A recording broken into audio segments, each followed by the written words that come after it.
Hey y'all, what's up? Welcome back to the channel and welcome back to Modern Warfare 3. Today I have an overpowered class setup for the SVA 545 that I think you are going to enjoy. Since there have been a lot of balances between Season 1 and Season where Reloaded, this weapon has now gained a spotlight within the assault rifle category. So today we are going to be going to some matches to see how we do. Before we get started, if y'all enjoyed the video, drop a like and comment down below if you've ever used the SVA 545, and if you have, let me know what class setup you guys are working with and what you enjoy about this weapon the most. Make sure y'all sit back and relax for this one. Let's get this started. All right, y'all, we are back on the shipment playlist because honestly, every other map I play on, especially with how this game is, tends to be a snooze fest. So now some things I wanted to talk about, for the beginning of this video, Call of Duty has recently posted some of what they call matchmaking intel on their website, and I thought it was pretty interesting to go over. I'm sure a lot of y'all, if you are somewhat even involved in the community, probably already know most of this information, but I just wanted to put my 2 cents on the matter and really just give you guys my take on it and what I think about what they've said recently. And I guess diving right into it, I'll put a picture of it on the screen, but they did come out with this kind of flow chart that has factors that come into play when we are talking about the matchmaking. Of course, Call of Duty, being Call of Duty, did say that ping is king and top priority when it comes to who we matchmake with and how matchmaking is conducted. And other factors that also come into play are, skill factor, which I think is honestly the #1 priority. Input device, recent matches played, playlist, system. I think what everyone really wanted to hear was that connection is not king in a lot of cases, and that when we are looking at who we are playing against, we honestly felt in our heart of hearts that skill was the #1 priority. And honestly, that just did not happen. Typical Call of Duty fashion to the safest bet possible and come out with what I believe is honestly BS, but according to them, it's actual truthful information on matchmaking. And other things they did say were also that partnered accounts, or how we know them as whitelist accounts, are not given any advantage when it comes to matchmaking, which I also think is more BS because of how those players are perceived in their gameplays and how easy they make it seem compared to a lot of us who always constantly struggle on a day-to-day basis in this game, like we're in some sort of major league Call of Duty event, some bullshit like that, right? So I find it amazing how even though they said they were going to give us feedback on matchmaking, they were going to talk about it with us openly, we gave them 2 months time to get more comfortable and ready to talk about it. I just feel like we didn't even get the answer that we actually wanted. They said that connection and performance are definitely factors, but I feel like the script is a little bit flipped, honestly. I think that skill and performance are the #1 indicators of who we're going to be playing with in our games, and I think connectivity is there, but it's definitely not the #1 priority. And you can really see that too. If you really jump into older Call of Duties and see how fast you can get into games, you really know what, God. Stop it. Get some help. You'll really get a sense of how fast you can get into a game versus these newer Call of Duties where, sometimes it can take at least a minute or two, and this is supposed to have the most players because it is the most recent Call of Duty. So again, just more interesting takes on matchmaking and skill base, algorithm. I don't think we got the answers that we wanted, and if anything, it honestly just told us stuff that we already knew from the get-go, right?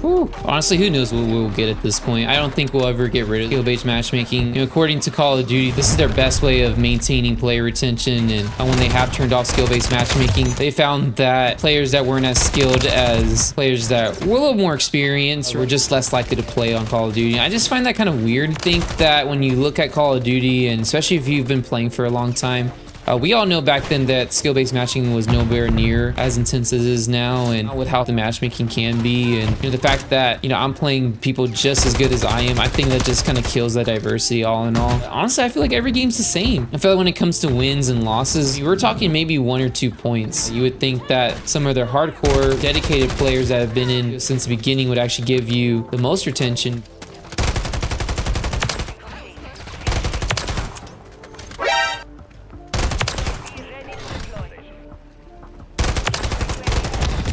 Oh no.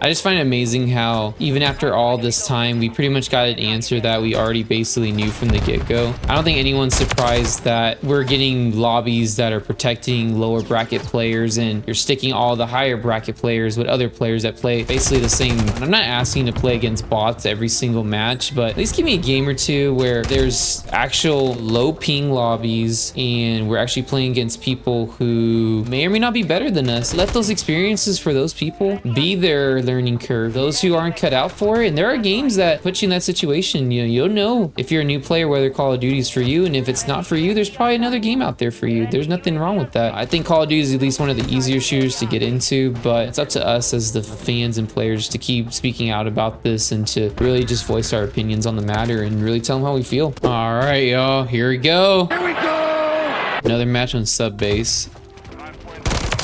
Ooh, the SVA did get overshadowed by guns like the Holger and of course the MCW, but now that everything's been kind of put in this balanced state, we do have a more competitive world where newer assault rifles can start to shine with their own unique characteristics and features. Look at that. All right, so they're definitely all over down here. Ooh, I thought he was gonna turn on me.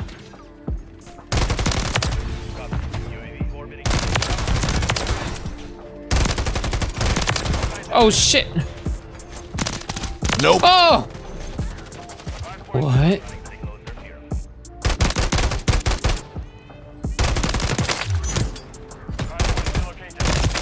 Woo! Okay. Oh, I feel like I'm about to get killed. I got the advance already? What? No fucking way. Oh no! Dude! What the fuck? What? Oh, and I just spawned behind this guy. All right, something's not right. This is too good to be true. Oh, this gun feels so nice. Oh, I love the lack of recoil. That's so awesome. Okay, not bad. The guy's not playing, that's okay. You know, how the community feel. Pretty much we just have this.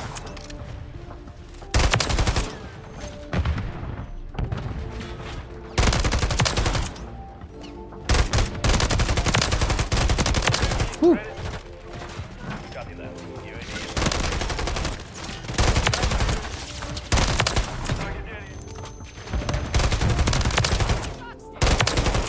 Nah, you ain't going nowhere.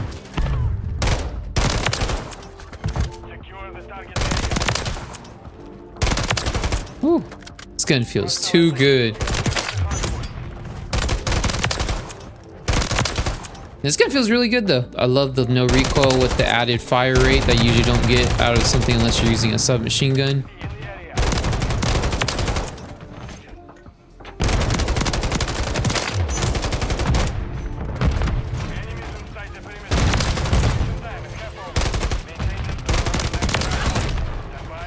At least we won, thank God.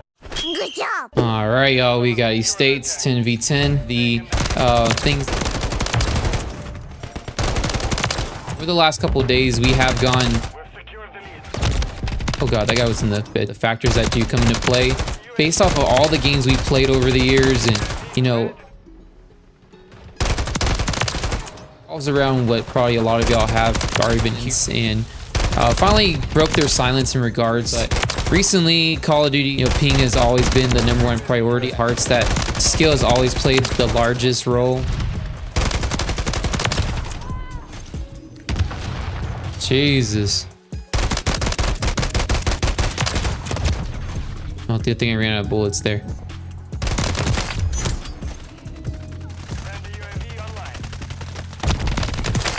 There are a few factors that should come into play with that. Ooh.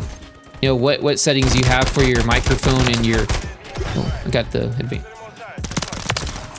Months of waiting and almost getting through season 1. Looking out about the skill-based matchmaking and you know, all the factors that do covered or are using a controller. I guess if they see that you play a lot of a certain priority, after all these years of playing the more recent Call, it comes to that statement, and for them to say that's the #1 factor daily basis.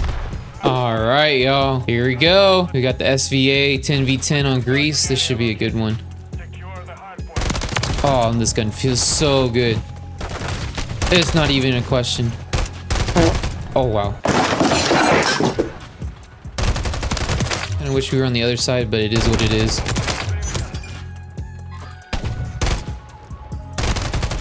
Oh no, please. Oh, I got somebody. Ooh, man, this gun feels extra nice. No, Tim, no. Woo.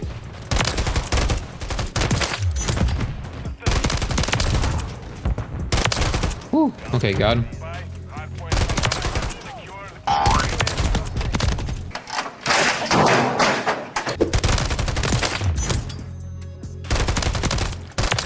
Ooh.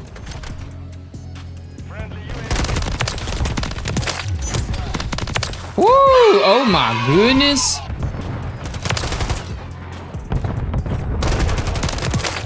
Okay, one thing that skill-based matchmaking post that Activision Call of Duty didn't to granted, and a couple things I thought that were just really funny about the post over.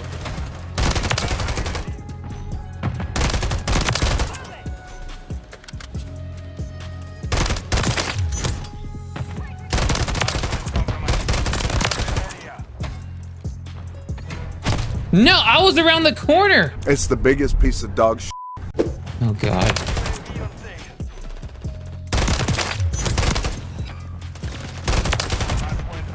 I think they're just trolling us at this point. Come on, next.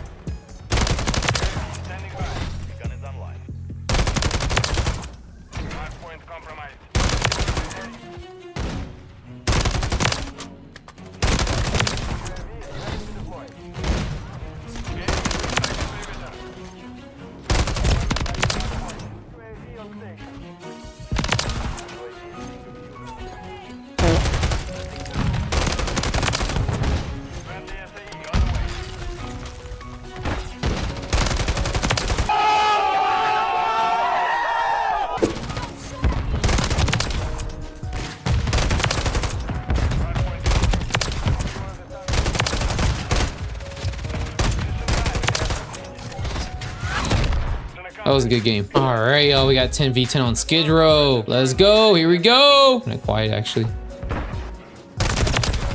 Ooh.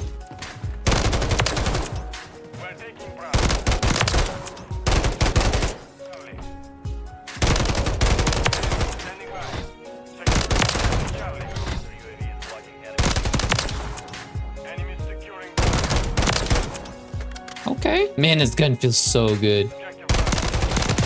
Man, there's nothing like it, honestly. Oh, thank God. That was out of ammo. What the hell is that? See what I mean? Like, connection is not king. There's no way I should be dropping frames there or whatever that was. Let me get back to the...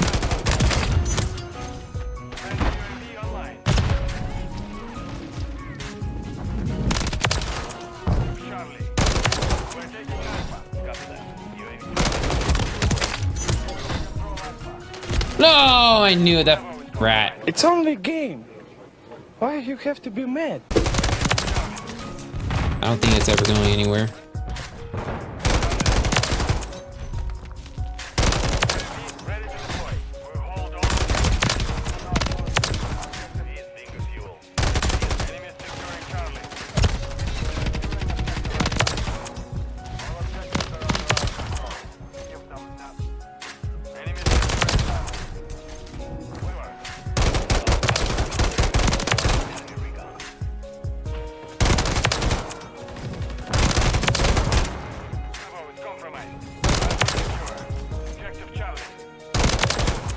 Come on, I'm on 1 kill away.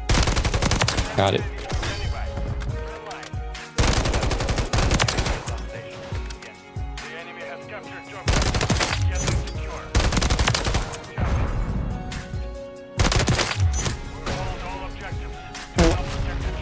Stupid! No, man.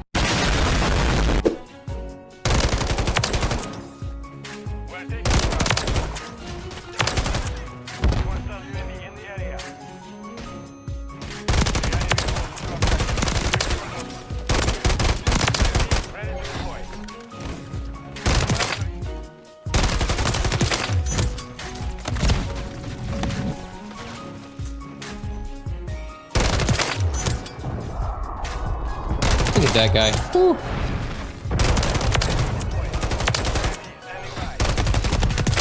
Ooh. No way we won. Holy moly. Wow. That's clutch. Ooh, look at that. Instant delete. All right. Good old rundown. Ooh. Oh, behind me. Come on. Ah, shit. Had to go again. Should be like this guy? His buddy. What are they still doing here on this side?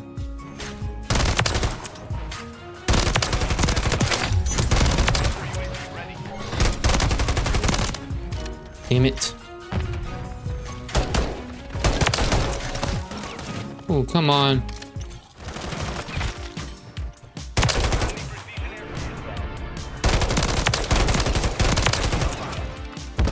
No, I'm dead. I'm dead. I'm dead. I'm dead. I'm dead. Dead. Damn it. That's typically how the bullshit goes. You feel me? Oh man, I cannot. I'm trying to get out of that situation. I just need to be able to get in and get out. I don't need to get caught in a situation where there's 10 guys just coming at me and I don't know what to do with myself. Just for the sake of it, check it out with the new camo. Honestly, with the amount of work we did put in, mind you, wasn't as much as the magma grind. This camo is kind of boring. It is definitely one of the more lackluster ones. I would say between this one and the one we got for completing the 8-week challenges, I think those are pretty much the pinnacle of lackluster content in Call of Duty. But I mean, you get camos like the magma one that make up for as much as possible. So I guess we have to have some balance within Call of Duty, right?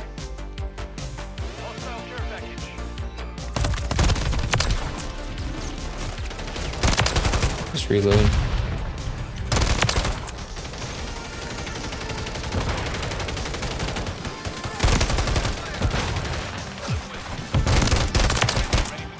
I mean, just look at this chaos. Man, but look at that range, man.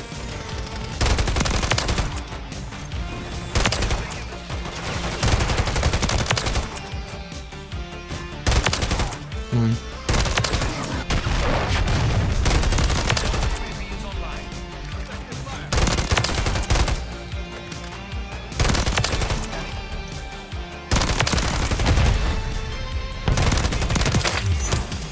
Something's getting a little bit nasty.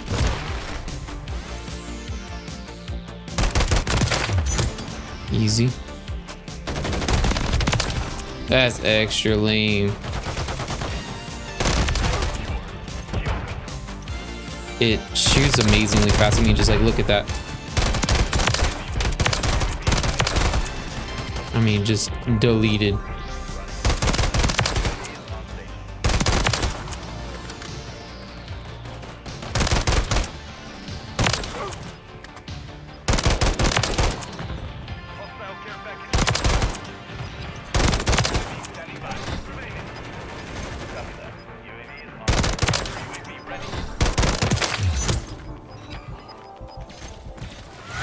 I mean, almost not a time limit gameplay. And we got the 50 bomb. Yes. We didn't really get the kill streaks we wanted, but we did do the job. We came, we saw, we got the 50 bomb. I'm good to go. All right, y'all. So getting into the class setup for the SVA, 3 things I wanted to focus in on: increasing the bullet velocity and damage range while increasing our recoil control. First thing we want to go ahead and do is go into the muzzle category. I decided to go with the X10 ported 290. And then for the barrel, we're going to be working with the STV precision barrel. What this is going to do is give us some of that recoil control and give us that bullet velocity and range that we're looking for. Since this gun does have a high TTK, being able to kill enemies at different ranges is going to be very beneficial for this weapon. And then for the stock, we are going to be working with the main V6 stock. Again, we're going to be increasing that gun kick and recoil control. It does have some disadvantages to the sprint speed and movement speed, but I'm not too worried about that with an assault rifle. And then for the rear grip, we're going to be working with the Demo 650 grip. Again, we're going to be focusing in on that gun kick control and recoil control to give us better stability while we're using this weapon. And then finally, I decided to put on the 45 round mag just because this weapon does shoot fast, especially if you are tapping it. Those 2 rounds round bursts do go quickly on a 30 round mag, so I found that the 45 just gives me a little bit more ammo to work with in case I am facing multiple enemies at once. And then I'll go ahead and hide my camera for the class setup so you can take a good look at it. Overall, I think this is an excellent class setup if you're trying to be versatile while getting yourself the most control over this weapon at different ranges across different map sizes. And overall, I would definitely recommend this class setup if you haven't already given it a try. Like I said, with all the balances that we've been receiving on some of the more popular options like the MCW and the Holger, I think this is going to be a perfect time for some new assault rifles to step into the spotlight to get some recognition that's been long deserved. But let me know down below after you guys have put these attachments on and jump to a game how it's worked out for you, and maybe what other changes y'all would recommend to further increase this gun's effectiveness. So that's going to wrap it up for today's video. Hope y'all did enjoy the class setup for the SVA and the gameplay. If y'all did, I like as always appreciate, subscribe to the channel to stay up to date with any big events, class setup, and news with Call of Duty. Last but not least, stay safe out there, y'all, and I'll catch y'all in the next one.